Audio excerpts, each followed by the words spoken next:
میرے کملی والے پیغمبر بیت المقدس میں پہنچتے ہیں اور حضور علیہ الصلاۃ والسلام کی سواری کو اس جگہ پہ باندھا گیا جہاں پر انبیاء علیہ الصلاۃ والسلام اپنی سواریاں باندھتے تھے۔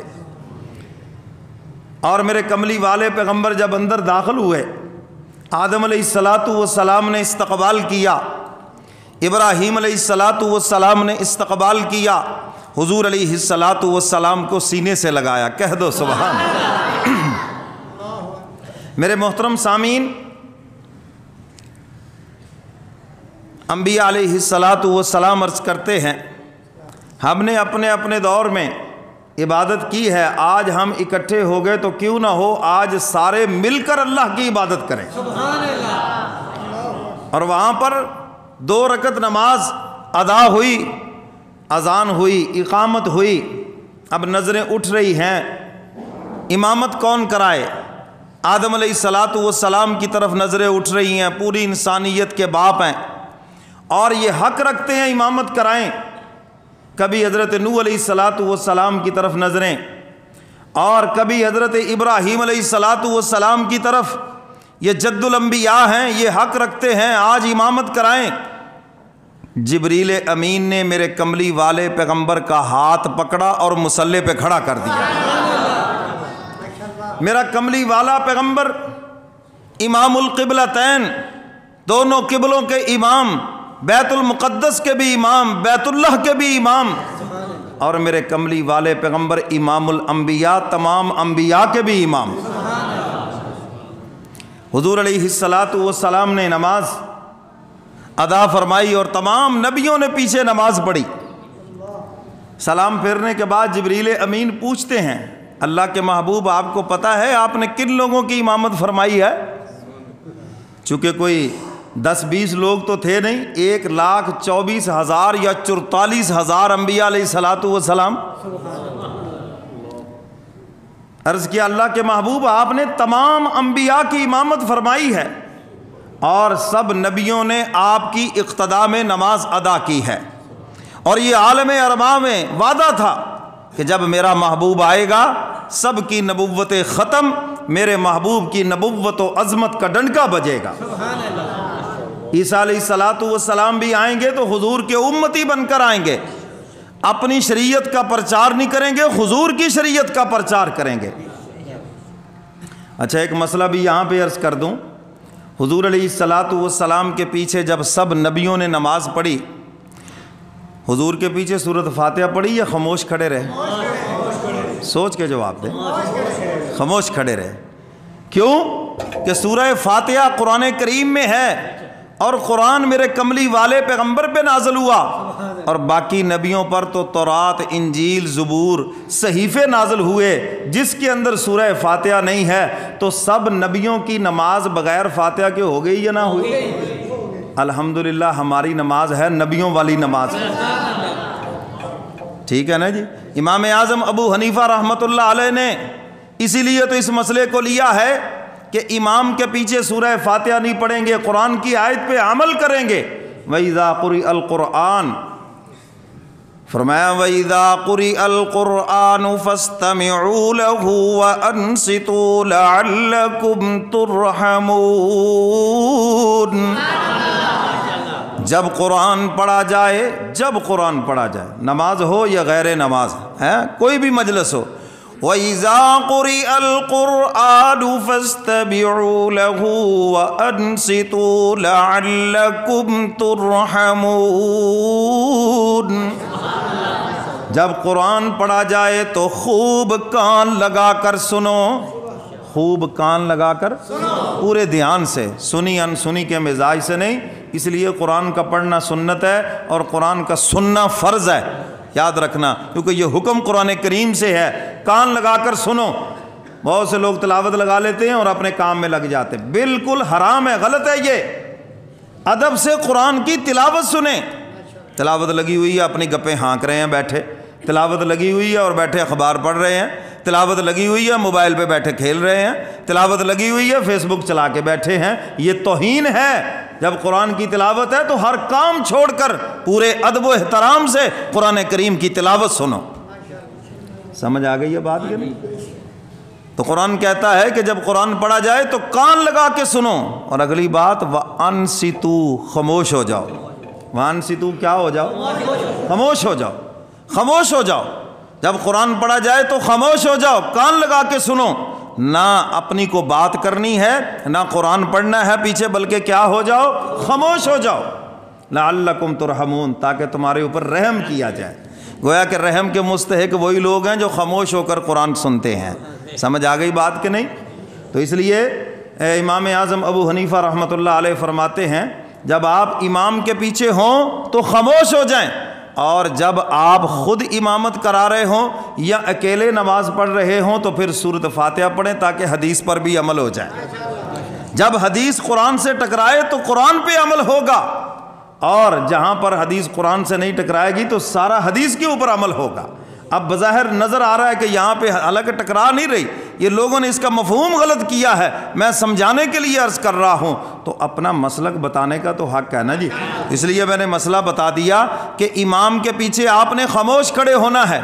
اچھا یہ بھی تو حدیث ہے نا، لا جمعۃ الا الخطبتین، کہ جمعہ نہیں ہوتا دو خطبوں کے درمیان، تو آپ کو خطبہ آتا ہے؟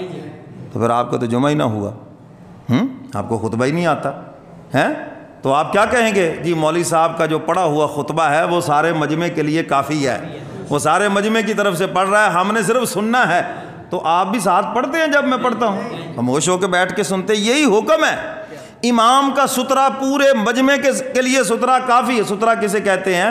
اگر کسی کھلی جگہ پہ نماز ہو رہی ہو، نماز جمعہ ہو، تو امام کے آگے کوئی چیز کھڑی کر دیں، کوئی لکڑی کھڑی کر دیں، کوئی چیز، اور وہ سب کے لیے کافی ہے۔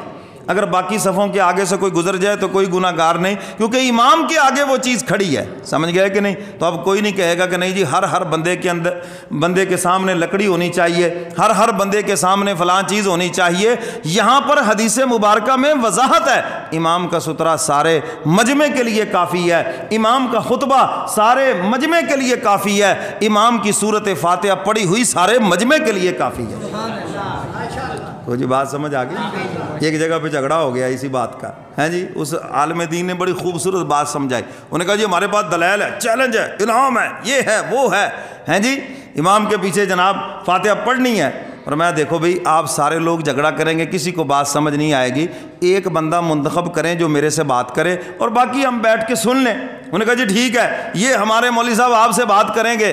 فرمایا یہی تو ہم کہتے ہیں، نماز کے اندر ایک بندہ منتخب کر لیں جو اللہ سے بات کرے، باقی کھڑے ہو کے سن لیں۔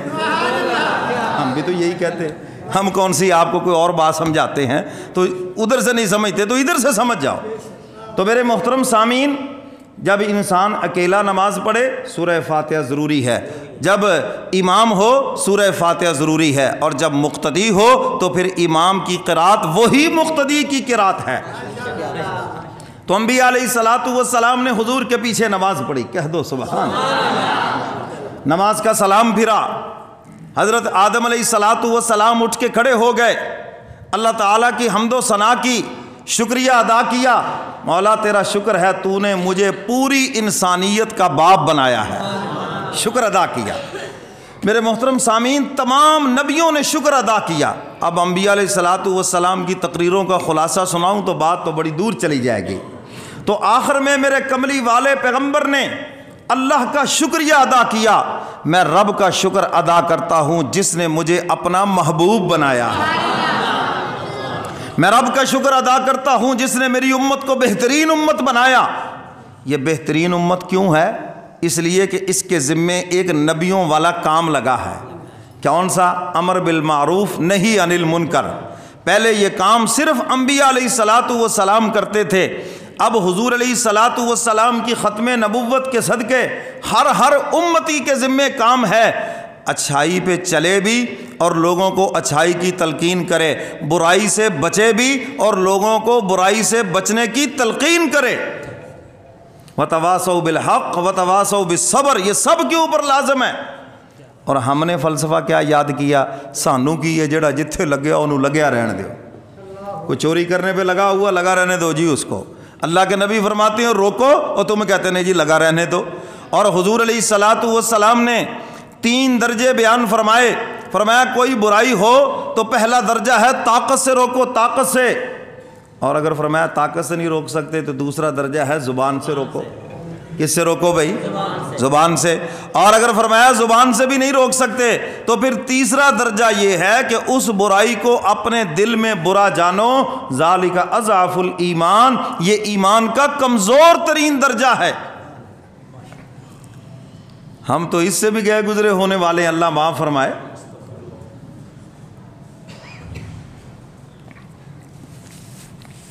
گھر کے سربراہ، خاندان کے بڑے، جب فوتگی ہوتی ہے نا جی تو ہمارے ہاتھ میں پگڑیاں دیتے، جی ان کے سر پہ باندھ دے، جی خاندان کا بڑا ہے۔